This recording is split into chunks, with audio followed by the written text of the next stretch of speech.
Bienvenidas y bienvenidos a Agente B Opiniones. Hoy tenemos un programa especial y tenemos como invitado al expresidente Mauricio Funes. Bienvenido a Agente B. Muchas gracias por la invitación y un placer estar con la audiencia de Agente B. Bueno, pues es importante platicar con usted y quizá le vamos a iniciar con la pregunta que le define en su Twitter. Expresidente de El Salvador, perseguido por destapar la corrupción de los gobiernos oligarcas y sentar a varios de ellos en el banquillo de los acusados. ¿Cómo va su juicio, Mauricio? Bueno, yo pensé varias veces ese perfil en Twitter.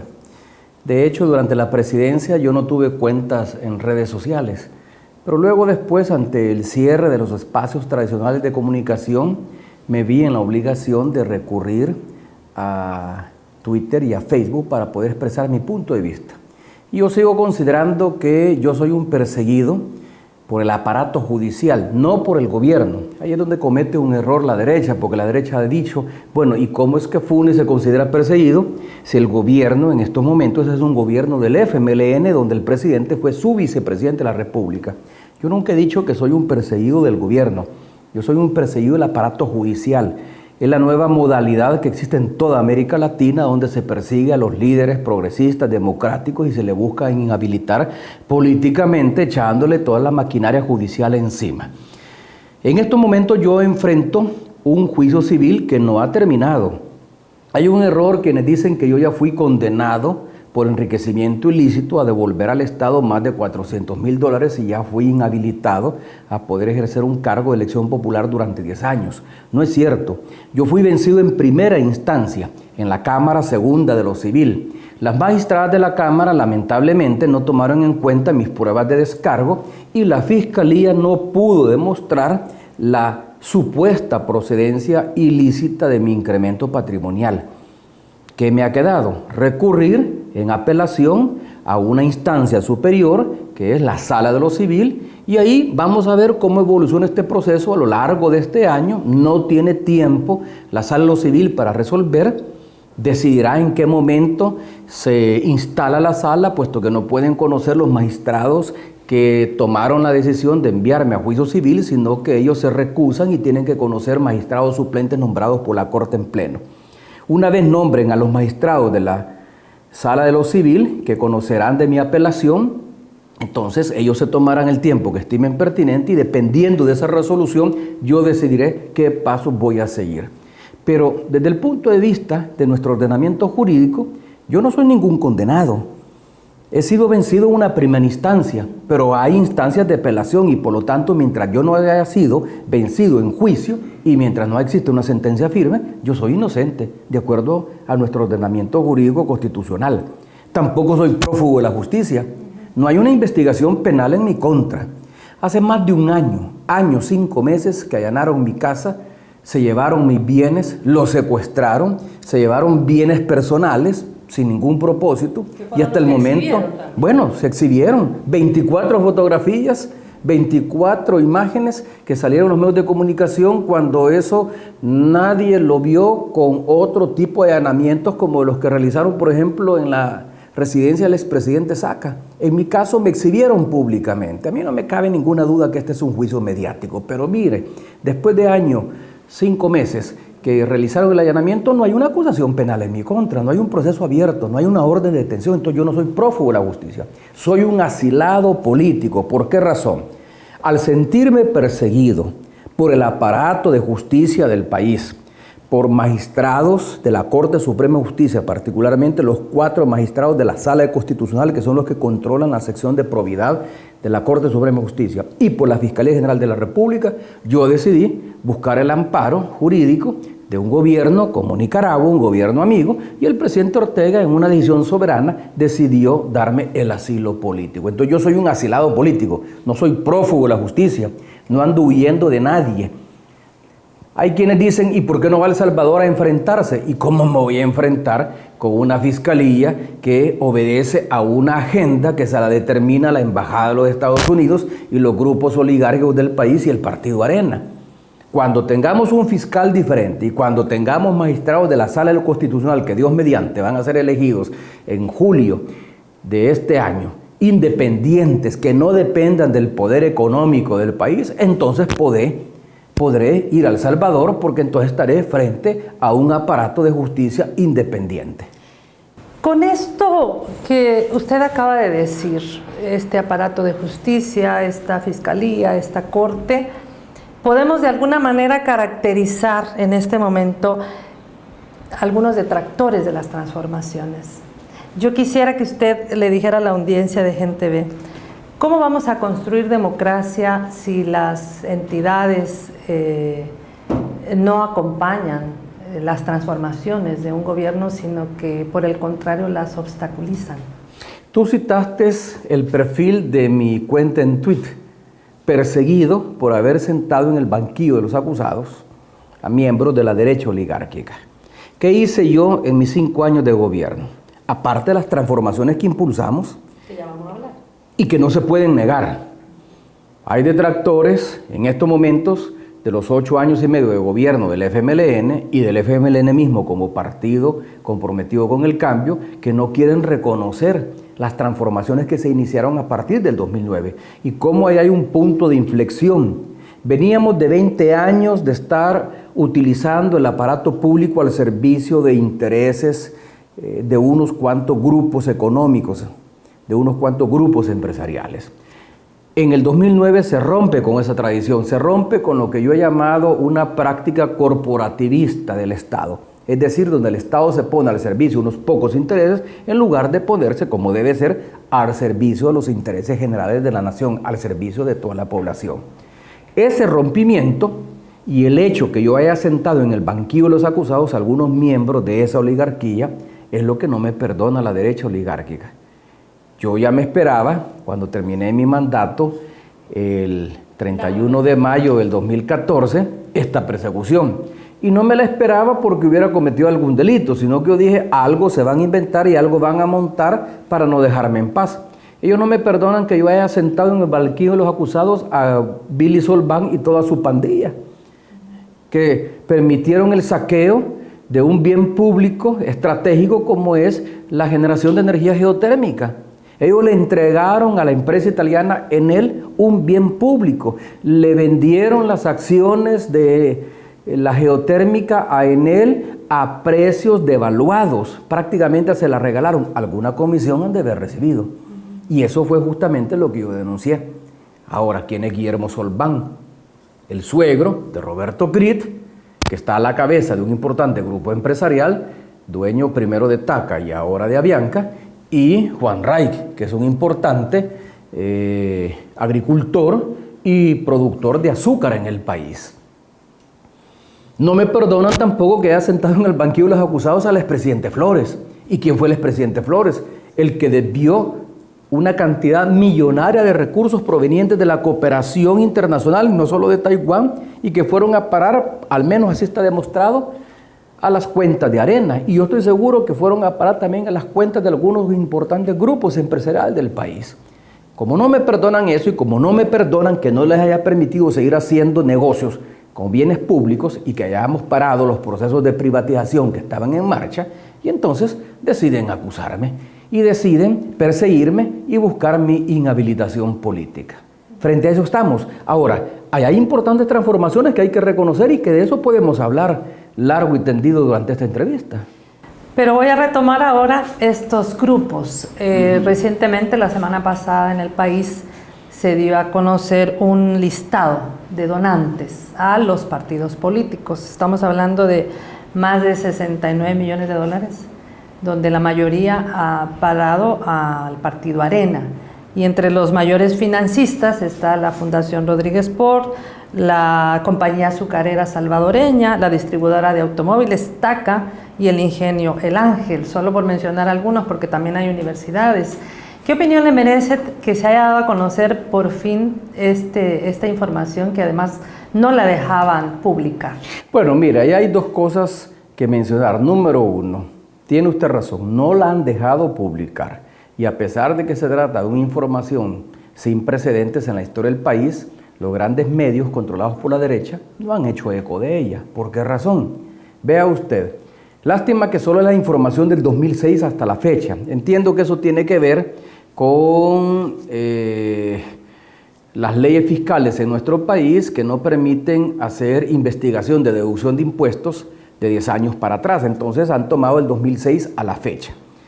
Porque yo creo que mucho se diría de la capacidad que han tenido estos grupos empresariales de financiar las actividades del Partido Arena desde 1989, que llega Cristiano a la presidencia, hasta el 2004, que llega Tony Saca. Ahí no se dice nada del gobierno de Cristiano y el gobierno de Calderón Sol y el gobierno de Flores, que en mi opinión, y de acuerdo a los datos que yo tengo, es cuando se dieron las mayores aportaciones y cuando la asamblea dominada por Arena aprobó leyes en beneficio de los grupos empresariales, que son los que ahora aparecen en ese listado y que han permitido el saqueo de los bienes públicos. Usted lo ha dicho claramente, son 17 millones de dólares que han aportado 5 entidades. La Fundación Rodríguez Por, que había que ver, el Centro de Estudios Políticos Rodríguez Por, que había que ver de dónde obtuvo sus recursos, de dónde ha sacado 12 millones de dólares. Si es un centro de estudios políticos que no genera recursos, sino que tiene que recibir donaciones de algunos grupos. Yo no sé si ahí hay dinero proveniente del lavado, si ahí hay donaciones hechas por grupos empresariales para evitar el pago de impuestos y para declarar ganancias e ingresos menores, no sé, pero ahí hay 12 millones de dólares. ¿Quiénes son los otros grupos? La Compañía Salvadoreña Azucarera. ¿Quién está detrás de ella? Don Tomás Regalado. 2.1 millones. 2.1 millones. La distribuidora de vehículos. ¿Quién es? El Grupo Poma. Está TACA, que ahora es Avianca, el Grupo CRIT. Y ahí no aparece, porque como solo ponen los 5 primeros, no aparece el Grupo Calleja, ni tampoco el Grupo Simán, ni el Grupo Q, que son los principales financistas que ha tenido Arena. En buenas cuentas, ¿qué es lo que revela esa lista?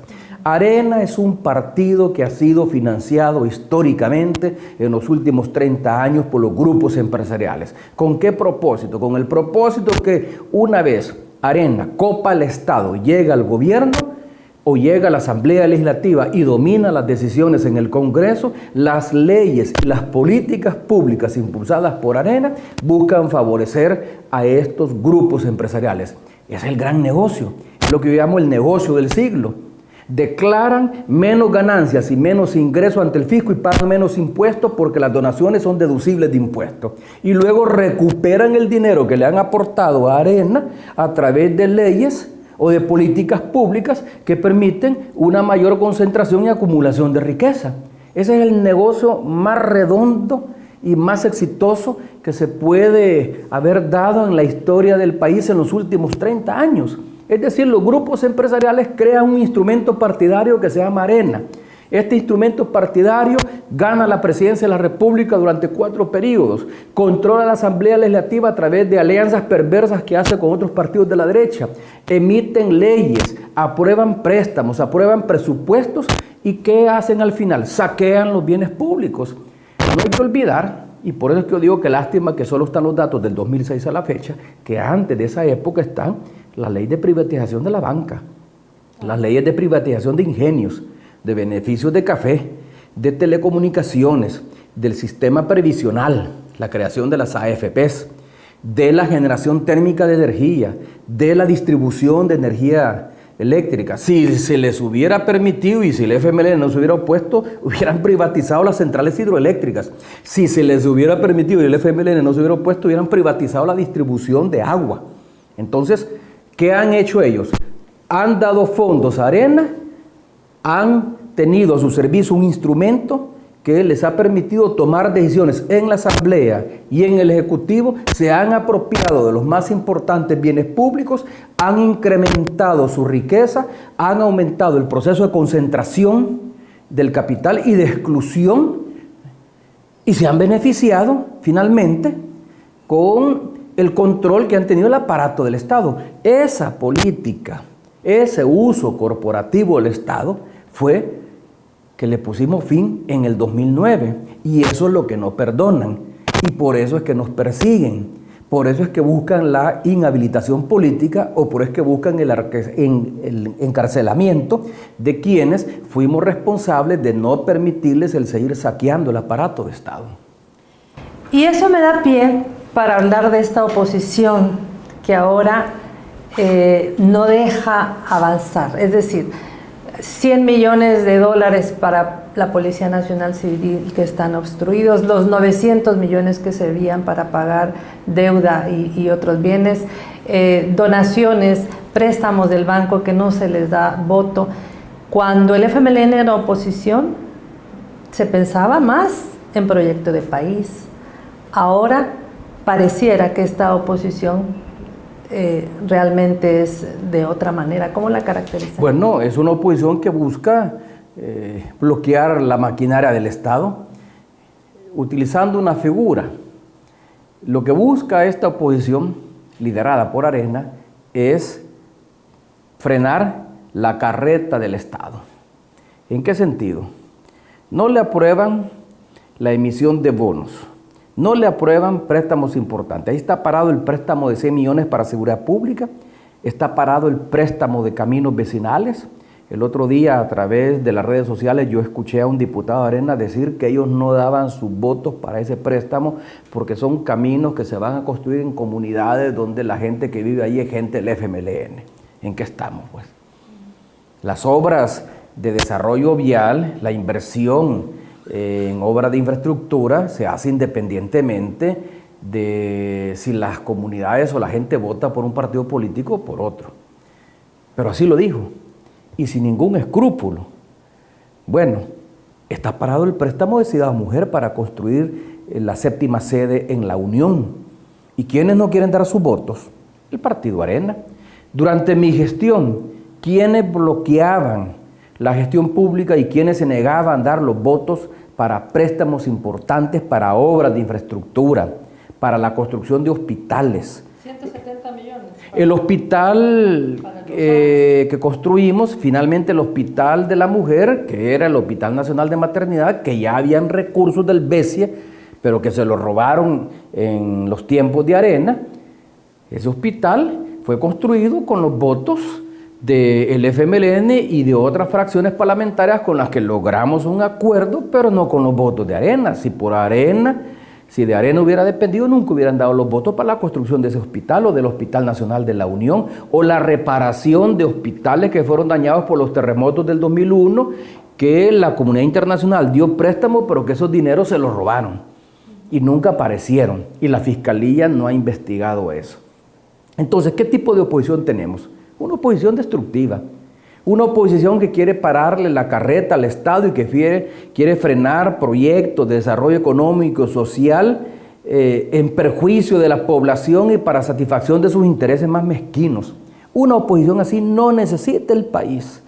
Por eso es que, aunque no me lo has preguntado, pero lo quiero decir, por eso es que cuando se vaya a votar en esta elección del 4 de marzo, hay que pensar bien a quién se le va a dar el voto. Se le va a dar el voto a una fracción parlamentaria que se ha opuesto sistemáticamente durante años al desarrollo de proyectos sociales, que cuando dominaba las decisiones en la Asamblea Legislativa aprobaba leyes de beneficio para unos cuantos grupos empresariales y que permitieron el saqueo de los bienes públicos del Estado, o se le va a dar los votos a una fracción que ha promovido, por ejemplo, durante mi gobierno, se promovió la ley de medicamentos que ha permitido una reducción en el precio de los medicamentos de casi 7,000 medicamentos en un porcentaje que va del 40 al 70%. O bien la ley de desarrollo y protección social que se aprobó casi al final de mi gestión, que Arena no quería dar los votos y que establece por mandato de ley una partida presupuestaria para el desarrollo social que permita reducir la pobreza y las desigualdades sociales. O en este periodo, en este gobierno del presidente Sánchez Serén, que en esta legislatura se aprueba la ley contra la minería.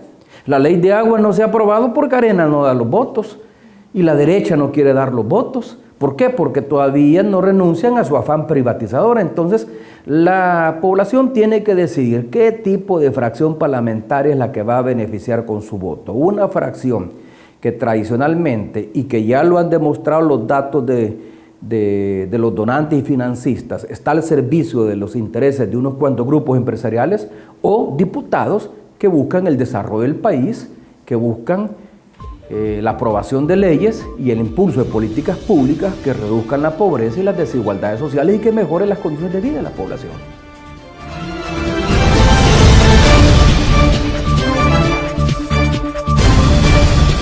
Audio Jungle.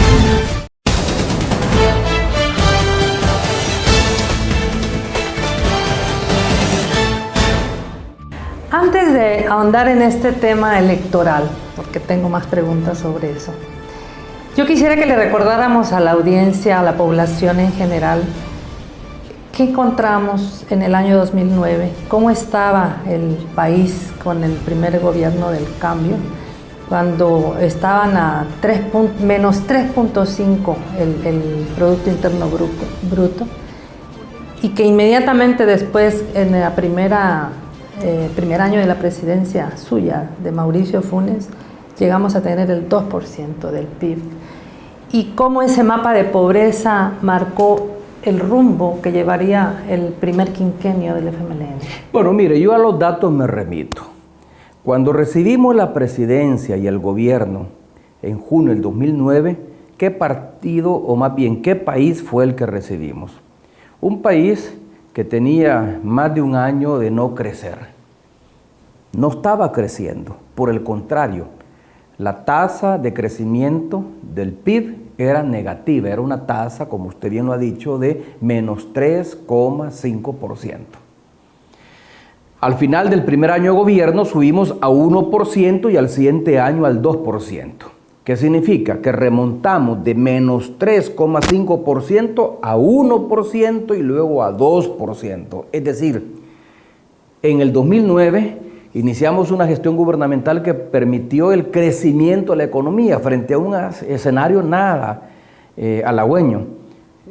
La economía no crecía, había cierre de empresas y pérdida de empleos, incluso había reducción de divisas como resultado de un menor ingreso de remesas familiares provenientes de los Estados Unidos, porque hay que decirlo también, y hay que ser honestos, había un entorno internacional desfavorable, había una crisis internacional que comenzó en el 2008 y que golpeó fundamentalmente a la economía de Estados Unidos, la economía se enfrió y entonces dejó de comprar menos productos, menos materias primas, como las que exportábamos nosotros, se perdieron empleos y entonces hubo una reducción de envío de remesas y también se redujeron las inversiones y entonces acá se cerraron empresas fundamentalmente en el área del sector maquilero y se perdieron empleos.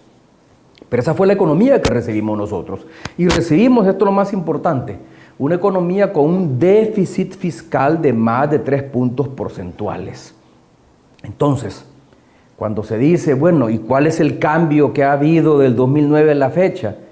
Cuando algunos detractores, tanto en Arena como en falsos profetas de izquierda, como Nayib, vienen y dicen no hay ninguna diferencia entre los gobiernos del FMLN y los gobiernos de Arena porque han hecho lo mismo. Mentiras. Sencillamente no se quiere ver la realidad y se es mezquino en los análisis. Nosotros recibimos una economía que no estaba creciendo y la hicimos crecer. Nosotros recibimos un aparato productivo en el agro destruido, desarticulado por 20 años de gobierno de Arena que no le apostaron a la agricultura y la ganadería, la descuidaron, sino que apostaron más al sector servicios y a la maquila. Y nosotros impulsamos la agricultura y la ganadería con políticas públicas específicas. Los paquetes agrícolas iban destinados a darle insumos y darle crédito a los agricultores. El vaso de leche, por ejemplo, que es una política del Ministerio de Salud y el Ministerio de Educación, le permitía a los ganaderos reactivarse en la producción de leche porque la leche se la comprábamos a los ganaderos, no era leche en polvo o leche importada de otros países como acá de Nicaragua, pues. Lo mismo también la merienda escolar. Le comprábamos los granos básicos a las cooperativas y se siguen comprando a las cooperativas que se les reactivaron su producción, se les dio mayor crédito. Entonces le apostamos al desarrollo del aparato productivo. A la par de esto, hubo otras políticas sociales compensatorias que permitieron reducir la pobreza. Yo no me estoy inventando los datos. Ese es un reconocimiento que hace la Comisión Económica para América Latina de las Naciones Unidas, CEPAL. CEPAL establece que durante el periodo de mi gobierno, durante el 2009 al 2014, ahora por supuesto los indicadores son mucho mejores porque han transcurrido 3 años más después de que yo dejé el gobierno, pero en el periodo de mi gobierno, que son los datos que yo conozco, la pobreza se redujo en 10 puntos porcentuales, especialmente la extrema pobreza. Y las desigualdades sociales, es decir, la diferencia entre los que tienen más y los que tienen menos, se redujo en 5 puntos porcentuales. Entonces, ¿cómo vamos a hablar de que el gobierno del FMLN o los gobiernos del FMLN en estos 8 años son gobiernos neoliberales que no se diferencian de Arena, si hemos reducido la pobreza, si hemos reducido las desigualdades sociales, si acabamos con las políticas de privatización, si aumentamos el gasto público, especialmente el gasto social, si le devolvimos al Estado la capacidad de incidir en el control de precios, como el caso de la ley de medicamentos, y pusimos el Estado al servicio de las necesidades de la población y ya no de los intereses de los grupos empresariales. Usted lanza en septiembre de 2010 la reforma de salud y la primera medida que usted hace es suprimir las mal llamadas cuotas voluntarias, la gratuidad de la salud, además de los hospitales que ya dijo. ¿Cómo esta medida social contribuyó para lo que ahora es la salud pública? Bueno, permitió un mayor acceso a servicios de salud pública.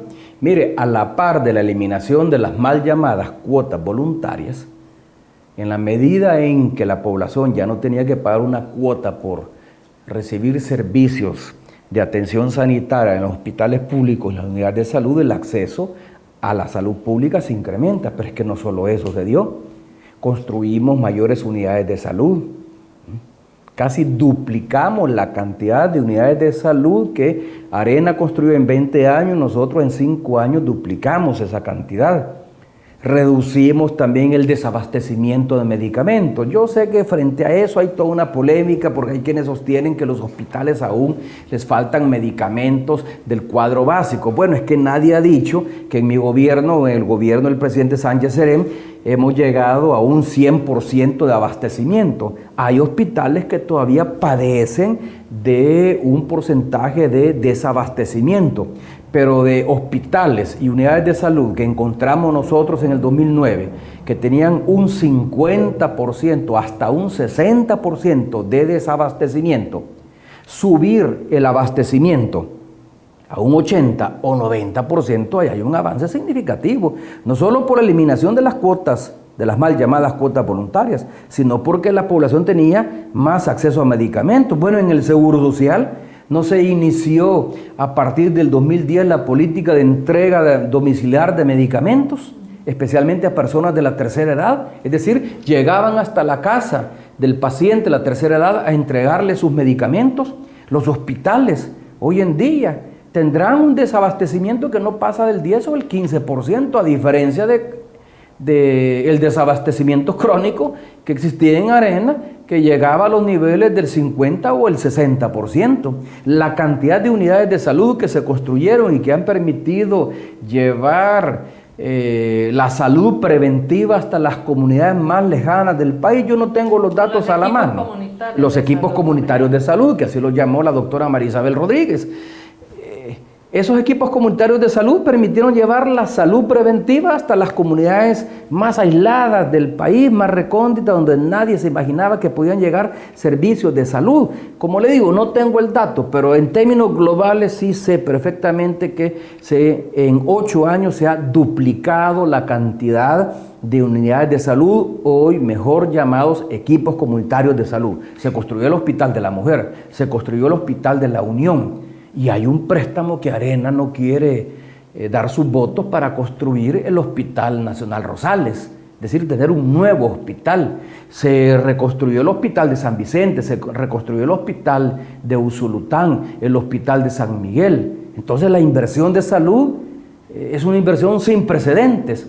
Mauricio Interiano decía el otro día, bueno, hace meses atrás, ¿y dónde está el dinero? ¿Cómo que dónde está el dinero? El dinero está en los paquetes escolares, 1.300.000 estudiantes beneficiados con paquetes escolares, cerca de 70 millones de dólares que invierte el Ministerio de Educación en dar un equipamiento gratuito de calzado, uniformes y útiles escolares a niños provenientes de familias pobres. Eso es dignificar al niño. El niño ahora puede ir a la escuela y ya no dejar de ir a la escuela porque no tiene calzado, no tiene uniforme.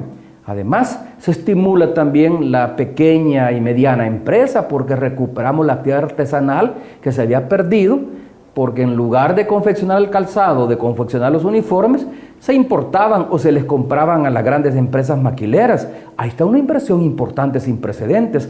El vaso de leche, que como le dijo antes, como le dije antes, ha estimulado a la ganadería de leche, la merienda escolar que ha estimulado la producción cerealera de las cooperativas, los subsidios que se han mantenido. Entonces, ¿dónde está el dinero? El dinero está en el subsidio al gas, el subsidio a la energía eléctrica, el subsidio al transporte, en los paquetes escolares, en los paquetes agrícolas, en el vaso de leche, en la merienda escolar, en las computadoras que ha entregado el presidente Sánchez Serén y sobre todo en Ciudad Mujer.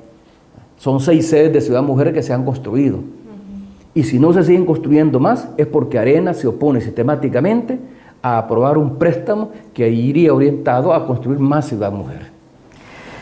Son bastantes los logros que la población puede palpar, porque la población de menores recursos va, por supuesto, a los hospitales públicos, va a las escuelas públicas. Estas elecciones del año del próximo 4 de marzo también pueden continuar con estos cambios o pueden retroceder con estos cambios. ¿Cómo está mirando usted el panorama electoral actual de El Salvador? Es un error pensar que cuando se gana la presidencia de la República se gana el poder total. El poder que se ejerce en un país depende no solo de poderes formales, sino que también de poderes fácticos. En El Salvador existen poderes fácticos evidentes. El poder económico representado por los grupos empresariales que financian sobre todo al partido Arena. El poder de los medios de comunicación que están en manos o en connivencia con este poder económico. Y el poder representado por el Ejecutivo, por la Asamblea Legislativa y por el órgano judicial y el Ministerio Público.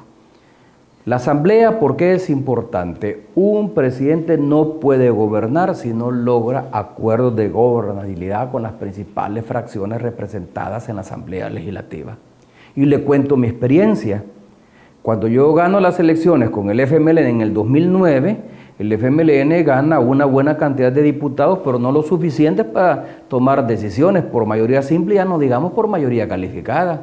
La aprobación del presupuesto, que se va por mayoría simple de 43 diputados, o la aprobación de préstamos, de empréstitos internacionales y emisión de bonos, que se va por 56 diputados, o la elección de funcionarios de segundo grado como fiscal, magistrados, que se va por 56 votos, el FMLN no podía tomar decisión sobre eso.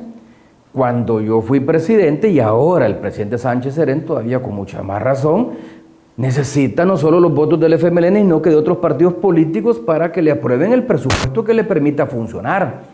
Necesita los votos también de otros partidos políticos, no solo del FMLN, para que le aprueben la emisión de bonos para superar la brecha fiscal o problemas de financiamiento. Necesita también la mayoría calificada y por lo tanto el concurso de otros partidos políticos para la aprobación de empréstitos internacionales que le permiten al gobierno hacer obra pública, obra social, y para ello se requiere de acuerdos políticos.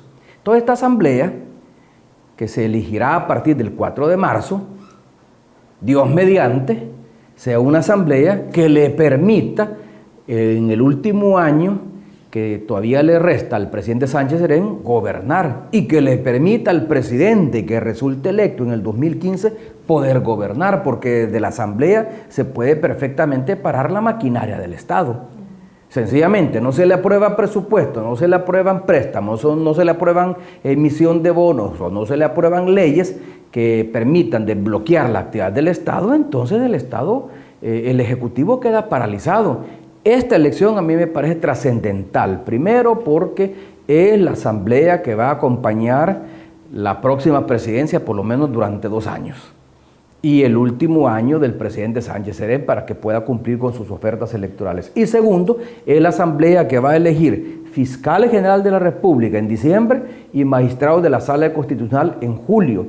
Y debe ser una asamblea que garantice que tanto el fiscal como los magistrados de la Sala Constitucional sean independientes no solo del poder político, no solo de los partidos políticos, sean independientes sobre todo del poder económico, porque ahí está la mayor sinvergüenzada de FUSADE, de la ANEP y de otros tanques de pensamiento que plantean que los magistrados deben de ser, o los candidatos a magistrados o a fiscal deben de ser independientes de los partidos políticos, pero no hablan nada de las relaciones o vínculos que pueden tener con el poder económico o con embajadas. Un fiscal como el que tenemos en estos momentos, que depende de la embajada de los Estados Unidos y que depende del poder económico, ¿de qué sirve que sea independiente de partidos políticos? Aunque no lo creo, pero ¿de qué sirve que sea independiente de partidos políticos si al final su agenda la define el poder económico y la embajada de los Estados Unidos?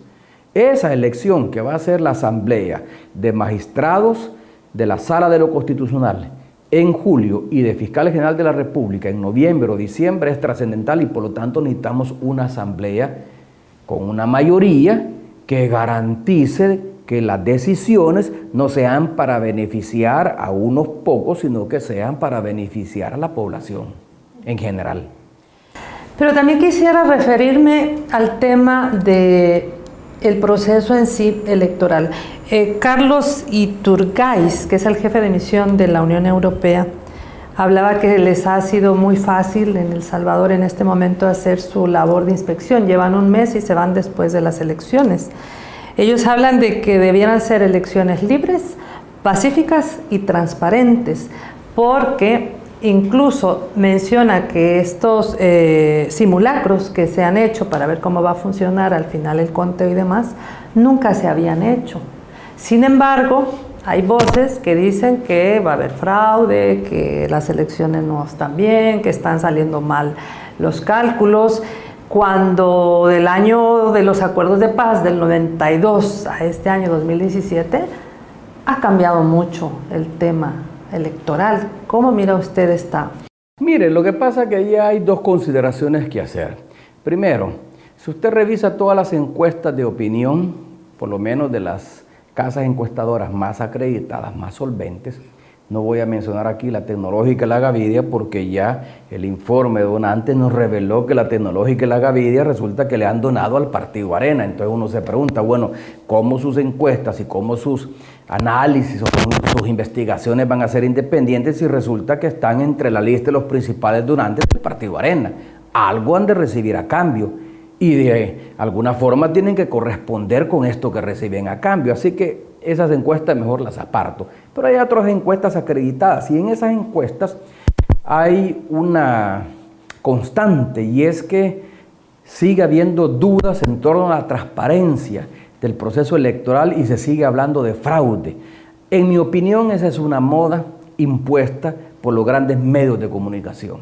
Son los grandes medios de comunicación, especialmente los escritos, los que se han dedicado a la tarea de poner en tela de juicio la independencia del Tribunal Supremo Electoral y la garantía que puede dar el Tribunal Supremo Electoral de que estas elecciones van a ser transparentes y van a ser democráticas. Yo tengo mis reservas hacia algunos magistrados del Tribunal Supremo Electoral, es decir, sobre todo cuando se hizo el cuestionamiento de un magistrado que fue separado y en su lugar fue nombrada una magistrada que tiene vínculos con grupos empresariales conocidos, particularmente con el empresario Fito Salume por offshore que tiene Fito Salume en Panamá. Por lo tanto, una magistrada que ha estado en el cuerpo directivo de una empresa offshore en un paraíso fiscal, es de esperar que tenga cierta lealtad hacia quien le ha patrocinado y le ha financiado todos estos años. Pero aún así, como que hubo un intento de parte de la Corte de cambiar la correlación de fuerzas dentro del Tribunal Supremo Electoral y de favorecer a la oposición en detrimento de las posiciones que podían favorecer al partido en el gobierno. Al margen de eso, la población sigue diciendo que puede haber fraude, que no son transparentes, pero es porque la imagen que ha construido la prensa, sobre todo la prensa escrita, de lo que es el Tribunal Supremo Electoral en estos momentos.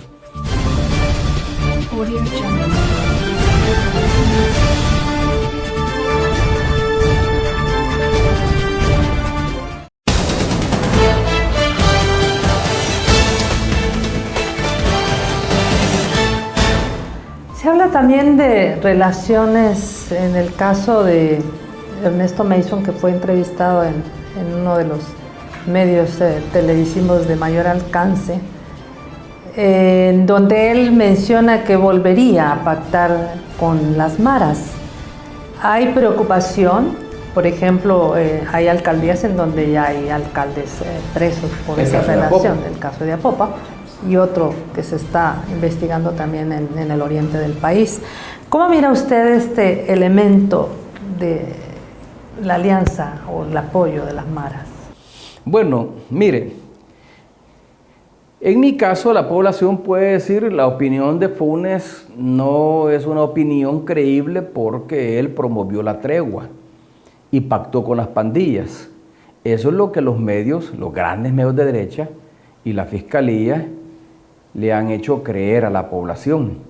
Mi gobierno no pactó con las pandillas. Eso yo lo declaré en 2 comparecencias que hice ante la fiscalía sobre el caso.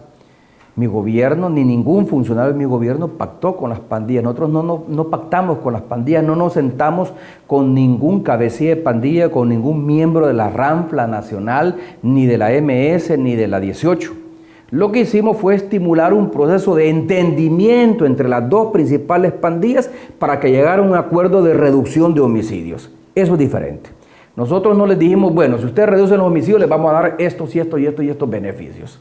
Si hubo beneficios, eso es responsabilidad aislada de algunos funcionarios de gobierno que la Fiscalía tiene que individualizar y no lo ha podido hacer, y prueba está que el proceso que instruyó en contra de algunos funcionarios de gobierno hace unos meses atrás, al final, lo perdió la Fiscalía. Fueron finalmente sobreseídos porque no encontraron los jueces que efectivamente la Fiscalía haya podido demostrar que estos funcionarios habían cometido delito en el contexto de la tregua.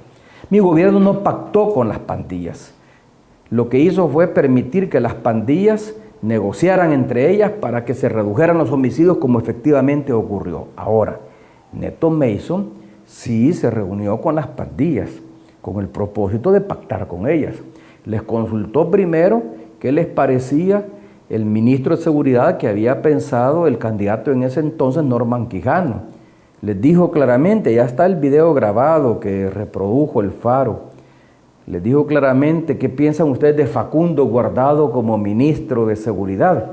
¿A quién se le ocurre preguntarle a los dirigentes de pandillas, a los cabecillas de pandillas, qué les parece determinado personaje para ocupar la principal cartera que les combate sus acciones delictivas y criminales a los pandilleros?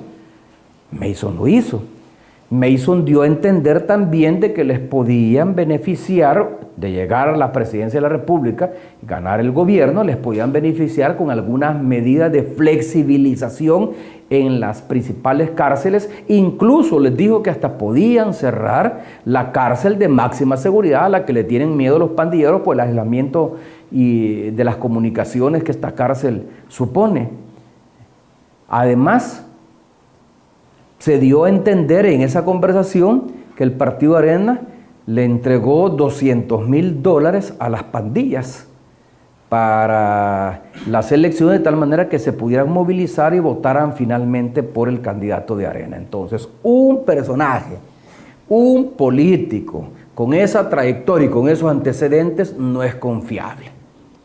Así como intentó negociar siendo diputado y vicepresidente de ideología del COENA para las elecciones del 2014, nadie nos garantiza que no pudiera intentar negociar nuevamente para estas elecciones a cambio de prebendas o beneficios a las pandillas que se movilicen para votar por el Partido Arena y por su candidatura. Y nadie nos garantiza que en caso llegara a ser elegido, ya sentado en la silla edilicia como alcalde de San Salvador, nadie nos garantiza que no impulse políticas para favorecer a las pandillas que movilizaron el voto a su favor.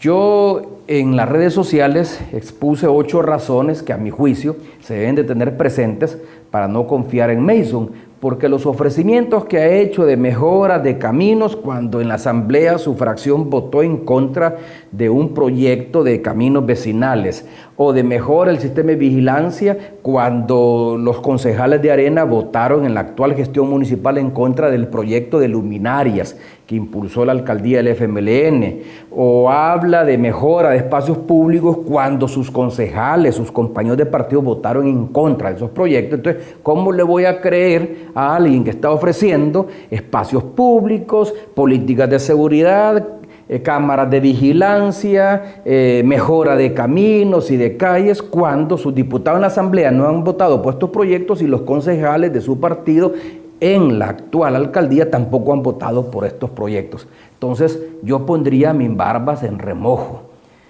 y dudaría de que Mason pueda cumplir con lo que ha ofrecido.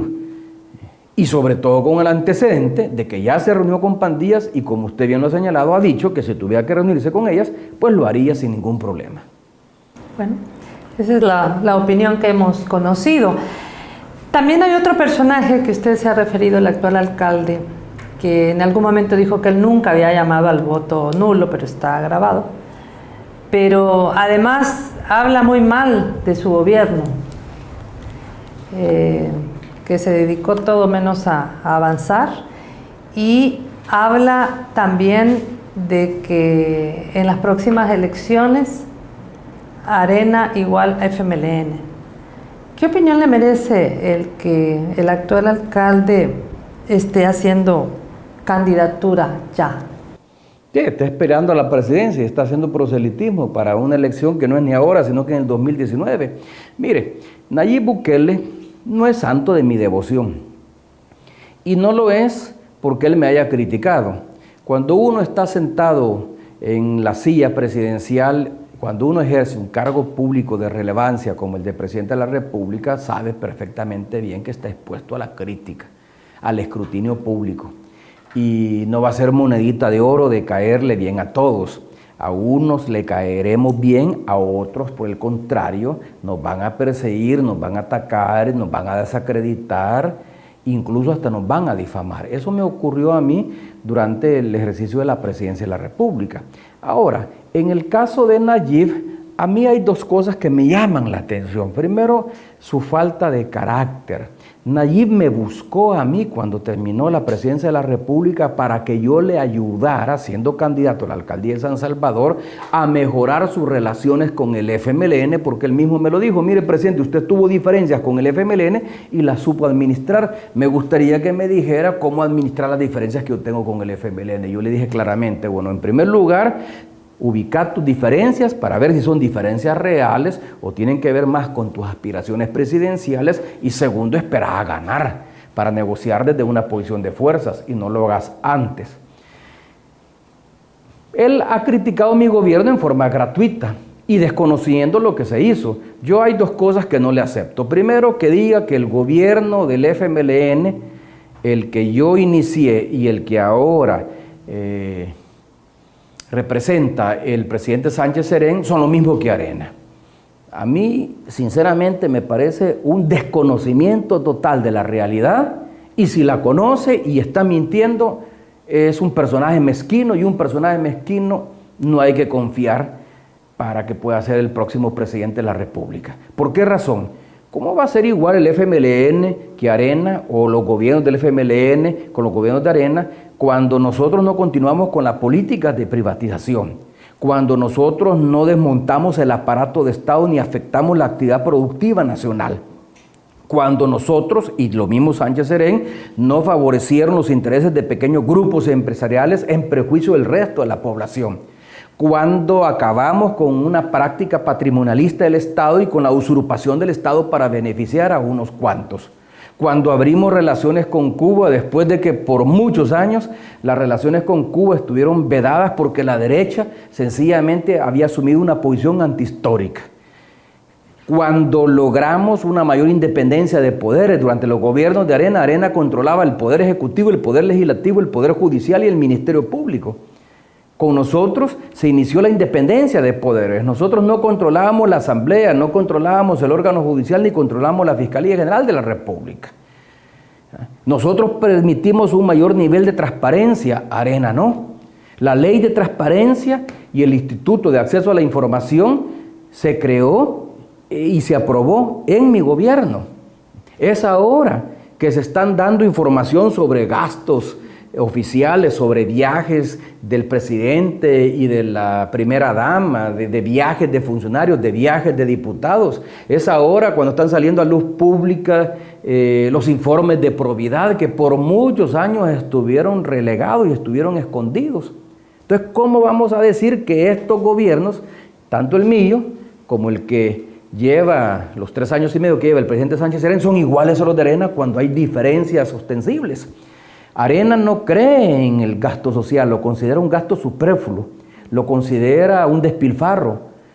Prueba está que cuando nosotros asumimos la presidencia duplicamos el presupuesto para el FISDL y aumentamos sustancialmente el gasto social tanto en educación, en salud, en vivienda como en desarrollo urbano. Los subsidios los mantuvimos, Arena estaba por eliminarlos. Entonces, nuestra política social, nuestra política fiscal y la política fiscal de este gobierno tiende a ser una política regresiva que ha aumentado el coeficiente de tributación. Con Arena la tributación no pasaba del 12% del PIB, nosotros la subimos a un 16% y ahora sigue en incremento. Entonces, una crítica en ese sentido que ignora las diferencias evidentes entre una forma de hacer gobierno y otra forma de hacer gobierno no es más que una crítica mezquina que lo único que busca es colocarse en una mejor posición para aspirar a la presidencia de la República. Y esa crítica definitivamente yo la rechazo. La última intervención, que yo no quería hacer mención a ella porque me parece que ha sido una intervención en la que se han dicho la mayor cantidad de tonterías en un solo discurso, fue cuando Nayib estuvo en Santa Ana, cuando dijo que en el gobierno Funes se perdió la oportunidad de transformar el país porque Funes se gastó el dinero en mujeres y en licor y este presidente no gobierna. Me parece una total estupidez. Arena, o más bien Nayib Bukele cada vez se parece más a Arena. Cuando se le agotan los argumentos políticos pasa a la crítica personal y a la crítica difamante. ¿A dónde está el gasto del gobierno durante mi gobierno? ¿A dónde fueron invertidos los recursos de mi gobierno? En inversión social, en obras de infraestructura y en pago del servicio de la deuda que heredamos en los gobiernos de Arena, de los 20 años de endeudamiento de los gobiernos de Arena. ¿A dónde están los recursos de este gobierno? En inversión social, en inversión en infraestructura, en apoyo a la productividad y en pago del servicio de la deuda. No se han ido para otro lado y eso no lo reconocen allí. Claro, ¿por qué no lo reconocen allí? Porque él está en su carrera presidencial, pues él sabe que mientras más se distancia del FMLN y mientras más critica la cúpula, mayores posibilidades tiene de llegar a una mejor posición. Y en mi opinión, el análisis que ha hecho él es el siguiente: hay que debilitar al FMLN en estas elecciones del 2018 para luego llegar al 2019 en una segunda posición abajo de Arena y negociar un acuerdo o una coalición con el FMLN para que lo respalde de cara a las elecciones del 2019. Esa es su apuesta. Si la va a lograr, no lo sé. Pero eso es lo que explica las críticas que actualmente hace al FMLN. Ahora a mí me llama la atención, ha pasado más de un mes y yo no he escuchado a Nayib ni a sus principales achichincles criticar a Arena, a sus candidatos o a la derecha oligárquica. La mira está puesta en el FMLN, como que si el objetivo es debilitar electoralmente al FMLN en este 2018 de cara al 2019. Estamos ya por finalizar. El próximo domingo, 4 de marzo, la población irá a las urnas a ejercer su sufragio. Yo quisiera que usted le enviara un mensaje a las diversas fuerzas sociales, pero también a las fuerzas políticas.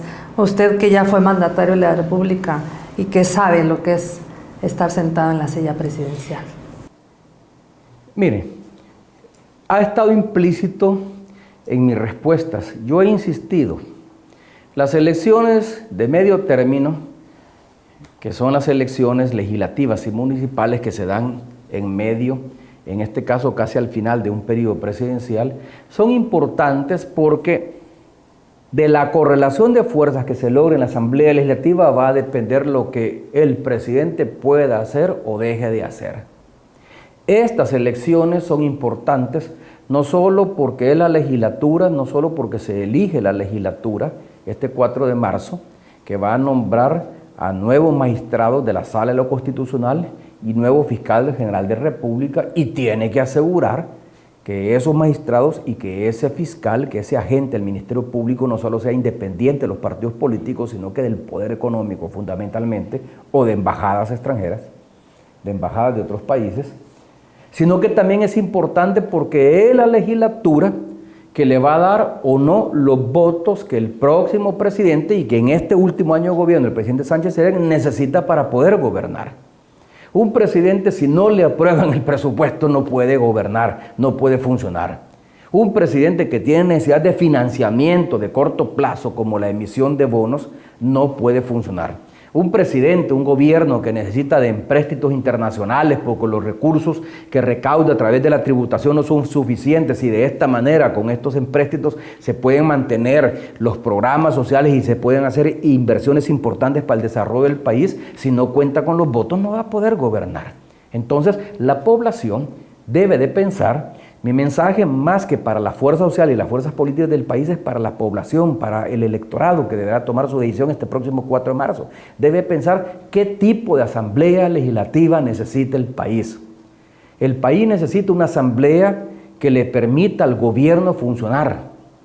Necesita una asamblea que tenga una cuota de representación importante de partidos de oposición, porque no lo vamos a negar, pues la oposición es importante en el país, pero que sea una oposición constructiva, no una oposición que le busque parar las carretas al gobierno, no una oposición que busque bloquear sistemáticamente al gobierno, no una oposición que busque desfinanciar al gobierno para que éste no pueda cumplir con su oferta electoral, con su programa de gobierno por puro interés mezquino. Entonces, la población debe pensar a quién le va a dar el voto. Y para eso ahí están las diferentes plataformas. Ahora, yo me voy a juzgar, y con esto cierro, yo me voy a juzgar a los partidos políticos por lo que ha sido su trayectoria, su práctica histórica. Así como a las personas se les juzga por sus antecedentes o por lo que han hecho en el pasado, y se puede esperar de ellos en el futuro, lo mismo en los partidos políticos. ¿Qué ha sido Arena, particularmente, como partido mayoritario durante casi 30 años? Cuando ha estado en el gobierno, ha saqueado el Estado. Ha aprobado e impulsado políticas públicas de saqueo del Estado. Sus ministros han respondido a los principales grupos económicos. Hay una anécdota que yo he contado a otros medios de comunicación y que lo voy a traer a cuenta. Cuando yo gané la presidencia de la República, 3 días antes de tomar posesión, representantes de 5 grupos empresariales me pidieron una entrevista. Y yo se las di en las oficinas que ya hemos instalado en el Hotel Hilton Presidente. ¿Y qué fue lo que me preguntaron? Queremos saber quién va a ser su ministro de Economía, su ministro de Hacienda, su ministro de Agricultura y Ganadería, su ministro de Obras Públicas, los presidentes de las autónomas como CELA, ANDA y CEPA. ¿Y por qué? Porque ahí están los negocios del Estado. Ahí están los negocios del Estado. Además, porque estos grupos empresariales que me visitaron a mí, y que por respeto no voy a decir sus nombres, pero ahí los va a encontrar uno en la lista de donantes del Partido Arena, son los que nombraron ministros en los gobiernos de Cristiana, en los gobiernos de Calderón Sola, en los gobiernos de Paco Flores, y también lo intentaron hacer con el gobierno Saca. Saca no se los permitió mucho, y de ahí el distanciamiento, y por eso es que lo terminaron expulsando. Eso de que lo expulsaron porque me favoreció a mí no es cierto. Sencillamente no les hizo mucho caso como los 3 gobiernos anteriores. Esos grupos empresariales nombraron ministros. Los ministros respondían a esos grupos empresariales, provenían de esas empresas, y la mejor prueba es que cuando terminan sus mandatos regresaron a esas empresas a trabajar con ellos, a trabajar en FUSADES, en la NEP o en los directorios de las principales empresas. Durante la asamblea legislativa que ellos controlaron en esos 20 años, ¿a qué se dedicó la fracción de Arena? A aprobar leyes de privatización, leyes de saqueo de los bienes públicos y a oponerse a leyes de beneficio para la población. Pero que a mí me parece hipócrita la posición de Walter Araujo, que hoy quiere distanciarse del Partido Arena cuando él fue jefe de fracción, presidente de la Asamblea Legislativa, y por lo tanto dirigió los destinos de ese partido en los peores momentos del Partido Arena, cuando Arena estaba empecinado en adueñarse del país. En el 2009 se lo impedimos y las legislaturas actuales del FMLN se lo están impidiendo. Eso es lo que debe pensar la gente cuando vaya a votar este 4 de marzo. ¿A quiénes va a favorecer? A los que quieren seguirse aprovechando su cargo para expropiar el Estado, para expropiar los bienes públicos y para enriquecerse, o a los que quieren aprobar medidas de beneficio para la población. Eso es lo que la gente tiene que pensar. Gracias, Mauricio, expresidente de El Salvador, perseguido por destapar la corrupción de los gobiernos oligarcas y sentar a varios de ellos en el banquillo de los acusados en su perfil de Twitter, @FunesCartagena. Gracias por conceder esta entrevista para Gente B. A usted y muchas gracias a los amigos televidentes por su sintonía. Bueno, pues continuamos en sintonía de Gente B. Hay mucho más todavía.